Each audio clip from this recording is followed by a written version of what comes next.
नमस्कार साथियों, स्वागत है आपका अपने YouTube चैनल पर। हल संधि प्रकरण अपने चल रहा था। हल संधि प्रकरण में हमने काफ़ी सूत्र पढ़ लिए हैं, लगभग अपने समाप्ति की ओर चल रहा है। तो कल हमने धुतागम, पिछले वाले वीडियो में धुतागम के बारे में पढ़ा था। अब हम पढ़ते हैं तुक आगम। देखिए, तुक आगम। तुक आगम का एक सूत्र आता है सी तुक। सी तुक। ये सूत्र कह रहा है कि सकार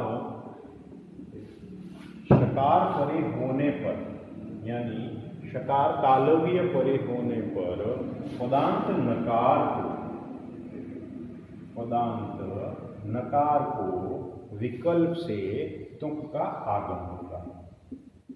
अब ये तुक का आगम है, विकल्प से होता है। यानी ये कह रहा है कि पद के अंत में यदि नकार हो और पदांत नकार से परे यदि सकार आ रहा हो तालव्य, तो उस नकार को विकल्प से तुक का आगम होगा, यानी नकार के साथ तुक जुड़ जाएगा। तो अपने पास अपन इसको एक तरफ यहाँ लिखते हैं कि पदांत में नकार और इससे परे यदि सकार हो तो इसको क्या आदेश हो जाएगा, तुक। और वो भी कैसे होगा, विकल्प से। अब देखिए, हम इसका उदाहरण करते हैं किस तरह से होगा ये। इसे अपना उदाहरण है सन प्लस शंभु। सन प्लस शंभु। इसमें देखिए अपने चार रूप बनेंगे, क्योंकि ज़्यादातर सूत्र जो इसमें आएंगे वो विकल्प से आएंगे। तो जहाँ विकल्प से सूत्र आ रहे हैं वहाँ पर दो रूप बनेंगे। इस प्रकार से इसमें कुल चार रूप बनेंगे। हम सुविधा के लिए कन्फ्यूजन ना हो, इसके लिए हम पहले एक रूप बनाएंगे, उसके बाद में बाकी के तीन रूप किस प्रकार से बनेंगे वो करेंगे। देखिए यहाँ पर पदांत नकार सन, पदांत नकार आ रहा है, पदांत नकार से परे शकार आ रहा है, तो इस नकार को तुक का आगम होगा। अब प्रश्न वही कि तुक का आगम कहाँ करें, तो तुक का आगम वही आदि तो टकी तो सूत्र अपन ने किया था। कित का आगम हमेशा आदि में होता है और कित का आगम जिसको होगा उसके अंत में होगा। तो यहाँ पर कित का आगम हो रहा है, तो क की इत संज्ञा होगी तो कित है ये, इसलिए कित का आगम कहाँ होगा, जिसको हो रहा है उसके अंत में। तो यहाँ नकार को तुक का आगम हो रहा है, तो नकार के अंत में यानी नकार से परे है वो तुक का आगम होगा। तो यहाँ पर हम सी तुक सूत्र लिखते हैं, सी तुक। तो सी तुक से यहाँ पर नकार को तुक का आगम, तो सन ये तुक प्लस शंभु। अब यहाँ देखिए, तो हमें तकार में उ आ रहा, उपदेश से अजुनुनासिक से इसकी संज्ञा हो जाएगी, हलंत्यम से क की संज्ञा हो जाएगी। तो अपन इसमें अनुबंध लोप करते हैं। तो अनुबंध लोप करेंगे तो क की संज्ञा की लोप हो जाएगा हलंत्यम से, और उ की संज्ञा हो जाएगी उपदेश से अजुनुनासिक से, और इन संज्ञा का लोप होने के बाद में इसमें शेष बचेगा तकार। सन प्लस त प्लस शंभु। तो अपने पास अब देखिए ये रूप बन गया है। इस रूप में देखिए यहाँ पर सबसे पहले यहाँ सूत्र आ रहा है स्तो सचुना सचुहु। स्तो सचुना सचु क्या कह रहा है, शकार परे वाला सकार का योग हो रहा, सकार च वर्ग में सकार का योग हो रहा, त वर्ग का त आ रहा। तो स्तो सचुना सचु से इस तकार के स्थान हम क्या करेंगे, च वर्ग आदेश करेंगे। तो यहाँ पर देखिए त का योग हो रहा है सकार के साथ, तो स्तो सचुना सचु, स्तो सचुना सुह। तो इस तकार के स्थान पर च वर्ग आदेश करेंगे, और च वर्ग का पहला वर्ण आएगा च, तो च प्लस शंभु, च प्लस शंभु, इधर ये स न, तो सन च शंभु। अब यहाँ देखिए नकार क वर्ग का आ रहा, उससे परे च आ गया, चकार च वर्ग का आ गया, योग हो रहा है यहाँ भी। तो यहाँ पर एक बार पुनः स्तो सचुना सचु सूत्र आएगा। तो स्तो सचुना सचु सूत्र अब किसके स्थान पर लागू होगा, नकार त वर्ग का आ रहा है, चकार च वर्ग का योग हो रहा है। तो फिर एक बार स्तो सचुना सचु से नकार को च वर्ग आदेश करेंगे। तो नकार त वर्ग का अंतिम वर्ण है, तो च वर्ग का अंतिम वर्ण इसके स्थान पर आदेश हो जाएगा। तो स य, फिर इधर ये च इधर ये शंभु, ये रूप बन जाएगा। अब देखिए यहाँ दो बार आ, पहला जो इष्टो सचुना सचु सूत्र है वो तो क्या कर रहा है, तकार को चकार कर रहा है, तकार को चकार आदेश, और दूसरा जो है वो नकार को यकार आदेश कर रहा है, ये नकार को यकार आदेश। तो यहाँ पर अब अपने पास ये रूप बन गया। उस स्थिति में देखिए अब यहाँ पर सूत्र आ रहा है षष्ठोअटी। षष्ठोअटी सूत्र क्या कहता है, जय प्रत्याहार से परे सकार को छकार आदेश हो अट परे होने पर, अट परे होने पर। षष्ठोअटी सूत्र अपन ने पढ़ा था, जय प्रत्याहार से परे सकार, देखिए जय प्रत्याहार से परे सकार को क्या आदेश हो, छकार आदेश हो अट परे होने पर। और इसमें एक छत्वमिति वाच्य भी बताना हम, तो अपने पास यहाँ पर अ आ रहा अट प्रत्याहार का, तो इससे काम हो जाएगा अपना। च देखिए जय प्रत्याहार में, इससे परे स आ रहा, स से परे अ आ रहा अट प्रत्याहार का। तो यहाँ षष्ठोअटी सूत्र से विकल्प से इस सकार के स्थान पर क्या आदेश हो जाएगा, छकार आदेश हो जाएगा। अब देखो यहाँ पर अपना विकल्प, एक तो विकल्प यहाँ था तो एक रूप यहाँ बनेगा, दूसरा विकल्प अपने पास अब यहाँ आ गया षष्ठोअटी।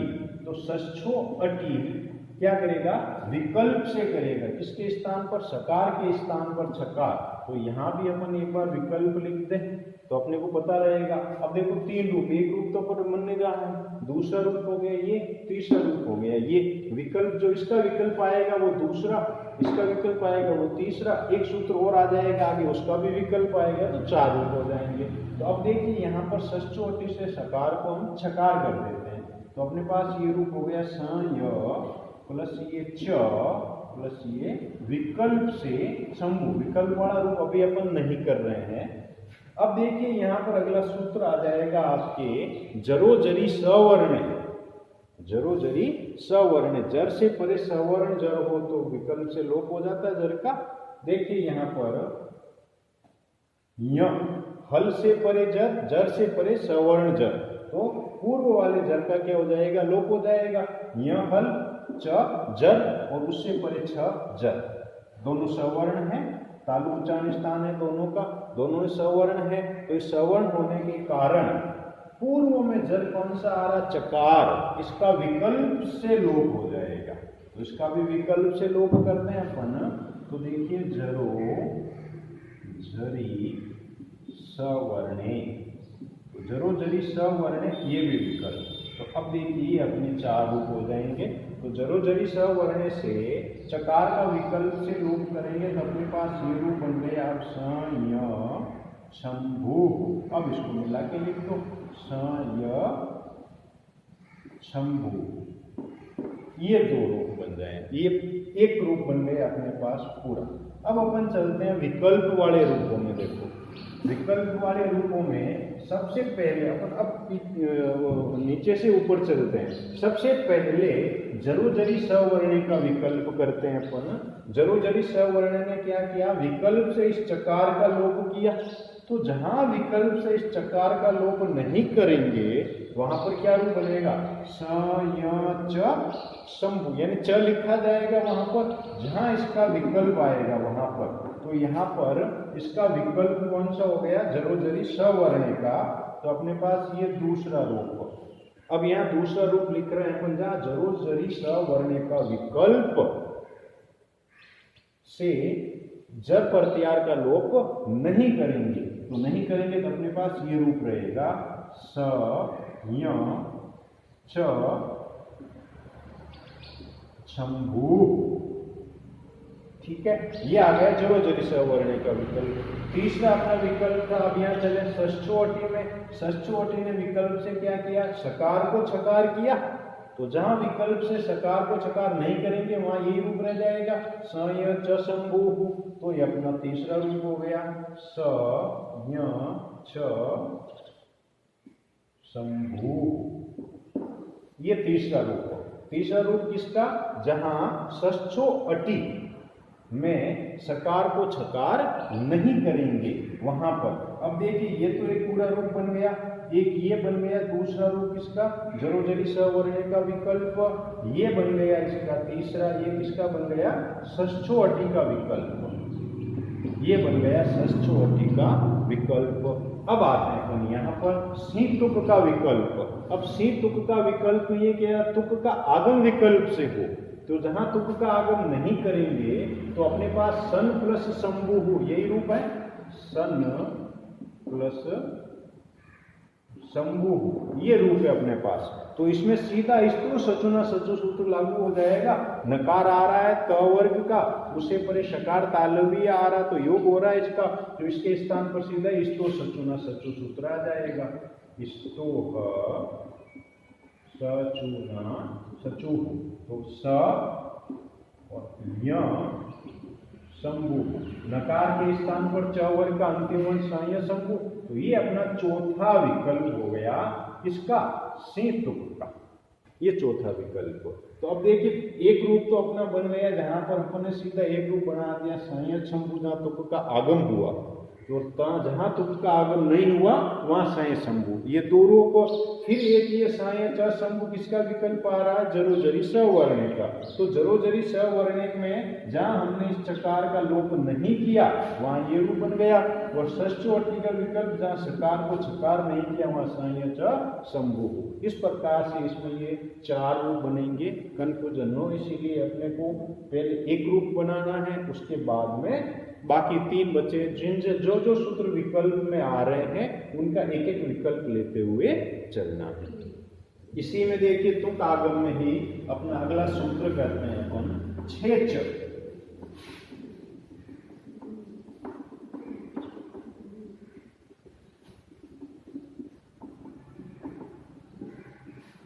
तुक आगम में ही अपना अगला सूत्र आता है छेच, बिल्कुल आसान है ये सूत्र कह रहा है कि छकार परे होने पर, छकार परे होने पर ह्रस्व को तुक का आगम हो, ह्रस्व को तुक का आगम, ह्रस्व का मतलब यहाँ पर ह्रस्व अच, यानी ह्रस्व क्या आएगा अच आएगा, हल तो ह्रस्व देख कोई होता नहीं, हलंत होता है वो, तो वैसे भी ह्रस्व का मतलब है यहाँ पर अच, और अच भी क्या हो ह्रस्व हो, तो उसको तुक का आगम हो जाएगा क्या परे होने पर, छकार परे होने पर, और तुक का आगमकित होने के कारण ह्रस्व से परे यानी अंत में आएगा।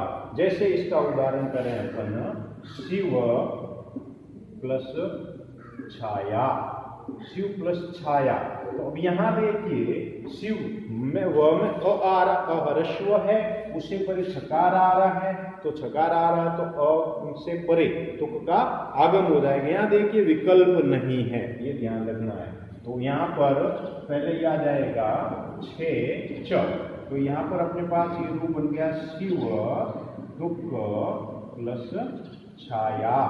अब यहाँ पर देखिए अनुबंध लोप करते हैं अपन, तो अनुबंध लोप, अनुबंध लोप में तुक में क की संज्ञा होगी और त में उकार उपदेश से अजनन संज्ञक है, दोनों का लोप करेंगे तो पीछे क्या बचेगा ककार, तो शिव स प्लस छाया। अब यहाँ पर देखिए स्थो सचुना सचु, त वर्ग का त आ रहा है, उसे परे छकार आ रहा है, च वर्ग का दोनों का योग हो रहा है, तो इसको सचुना सचु कहता है कि योग होने पर च वर्ग के साथ योग होने पर त वर्ग को क्या करेंगे अपन च वर्ग आदेश करेंगे, तो यहाँ पर स्तो सचुना सचु, स्तो सचुना सचु सूत्र से ककार के स्थान पर च वर्ग का पहला वर्ण चकार आदेश हो जाएगा, शिव च प्लस छाया। अब इसको मिला के लिख दीजिए शिव छाया, ये रूप हो जाएगा शिव छाया। क्लियर। उसी प्रकार से देखिए एक उदाहरण और पद प्लस छेद, तो यहाँ भी ह्रस्व आ रहा है, उसके बाद में छकार आ रहा है, तो छकार आ रहा है तो उसमें देखिए इसको भी तुक का आगम हो जाएगा, तो पद तुक में शेष क्या बचेगा त शेष बचेगा, और फिर वापस इसको सचुना सचु सूत्र से तकार को चकार आदेश कर दो, तो क्या रूप बन जाएगा पद छेद, ये रूप बन जाएगा। पद छेद। उसी प्रकार से इसमें एक सूत्र और आता है तुक आगम में, वो आता है विकल्प से, पदांतात् वा। देखिए अगला सूत्र पदांतात् वा,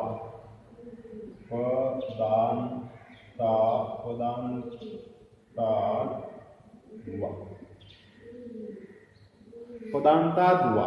ये कह रहा है कि पदांत दीर्घ से परे यदि छकार हो, पदांत दीर्घ से परे यदि छकार हो तो पदांत दीर्घ को विकल्प से तुक आगम करना है।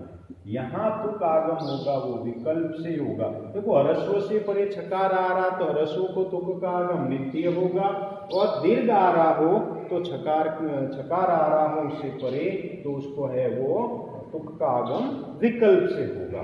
तो देखिए यहाँ पर इसका उदाहरण करते हैं अपन, तो लक्ष्मी प्लस छाया। देखिए लक्ष्मी प्लस छाया, तो यहाँ देखिए ई दीर्घ आ रहा है, उससे परे छकार आ रहा है, तो विकल्प से तुक का आगम करेंगे। तो विकल्प से तुक का आगम करेंगे तो अपने पास ये रूप लक्ष्मी तुक प्लस छाया, इसमें ये सूत्र आ जाएगा पदांतात् वा। अनुबंध लोप करेंगे तो शेष क्या बचेगा, तकार शेष बचेगा, लक्ष्मी त प्लस छाया, ये हो गया अनुबंध लोप। तो वापस फिर वही, अब स्तु सचुना सचु, तकार आ रहा, तकार से परे च वर्ग का छकार आ रहा है, तो स्तु सचुना सचु से त को चकार आदेश कर देंगे, स्तु सचुना सचु को, तो अपने पास ये रूप बन जाएगा लक्ष्मी, त को च आदेश कर दिया, छाया। तो जहां तुक का आगम हुआ वहां ये रूप बन गया लक्ष्मी छाया, और जहां तुक का आगम नहीं होगा वहां ज्यों का त्यों यही रूप रहेगा लक्ष्मी छाया। उसी प्रकार से देखिए 9 प्लस छेद। अब यहाँ कौन सा सूत्र लागू होगा बताइए, पदांतात् वा लागू होगा या छेच? तो यहाँ पर देखिए ओ आ रहा, ओ हमेशा दीर्घ होता है, ए ओ ऐ ओ, ये तो 4 वर्ण, इनका कभी भी ह्रस्व भेद नहीं होता है और ये हमेशा दीर्घ होते हैं।